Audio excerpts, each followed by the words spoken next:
আমি খুবই একজন স্বাধীন সাংবাদিকতায় বিশ্বাস করি এবং সেই বিশ্বাস থেকে আমি কেন বেগম জিয়াকে শ্রদ্ধা করি সেটাই আমি বলতে চাই।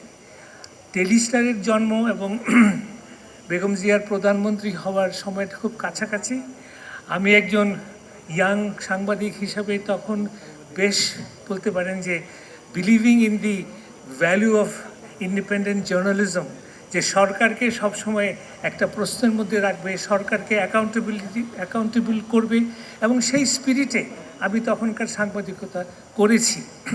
এবং আমার সৌভাগ্য যে একাধিকবার প্রধানমন্ত্রী খালেদা জিয়ার সঙ্গে আমার দেখা হয়েছে এবং উনি আমাদের এই স্বাধীন সাংবাদিকতাকে যে কত মনে প্রাণে শ্রদ্ধা করতেন এবং her sense of tolerance, her sense of accepting diverse views, her capacity to accept criticism, আমি স্বাধীন সাংবাদিক হিসাবে আমার মন জয় করেছে, আমার মনে ওনার গভীর শ্রদ্ধার জায়গা করে দিয়েছে। এবং পরবর্তীকালে ওনাকে আরও দেখেছি এবং সত্যিকার অর্থে দেশকে ভালোবেসে দেশের গণতন্ত্রকে সমৃদ্ধ করার ক্ষেত্রেও ওনার অবদানকে আমি স্মরণ করি এবং শ্রদ্ধা জানাই।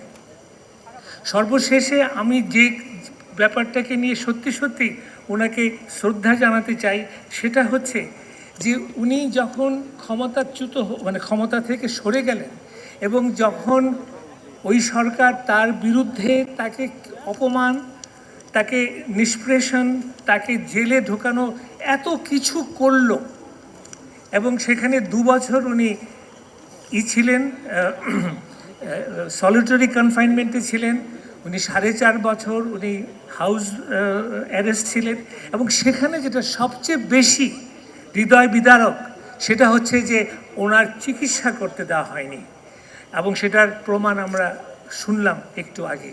এবং এত কিছুর পরেও উনি যখন প্রথম বাণী দিলেন মুক্ত হয়ে 7ই অগস্ট উনি বিএনপির এক সভায় উনি ভাষণ দিলেন এবং সেখানে উনি যে মূল বাণীটা আমাদেরকে দিলেন যে ধ্বংস নয়, প্রতিরোধ নয়, প্রতিহিংসা নয়, প্রতিশোধ নয়। উনি কিন্তু ইজিলি বলতে পারতেন যে আমি প্রতিশোধ চাই না, কিন্তু আমি ন্যায় বিচার চাই আমার বিরুদ্ধে যা করা হয়েছে, এটা উনি বললেন না। এই যে উদারতা, এই যে ভবিষ্যতের দিকে তাকানো, আমি মনে করি এটা অসাধারণ একটি গুণ, যেটা আমাদের রাজনীতিতে যদি আমরা এখন অন্তঃস্থ করতে পারি, আমাদের সেটা যদি আমরা নিজের মনে প্রাণে গ্রহণ করতে পারি, তাহলে বাংলাদেশের একটা বিরাট অবদান থাকবে।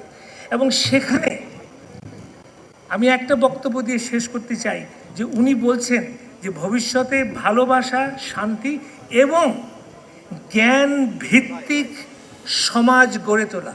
নেতৃত্বকে বলবো, নেতৃবৃন্দকে বলবো যে এই যে খালেদা জিয়ার যে শেষ বাণী, জ্ঞান ভিত্তিক সমাজ, আমরা যেন এটা অন্তরে সবার ভেতরে আমরা উপলব্ধি করি। The future of Bangladesh depends on a knowledge-based society. You have seen how the world has changed with artificial intelligence in the last 10 to 15 years. So much is transforming, and it is based on knowledge, on skill, on competence, and that is where we have to go for the future of Bangladesh.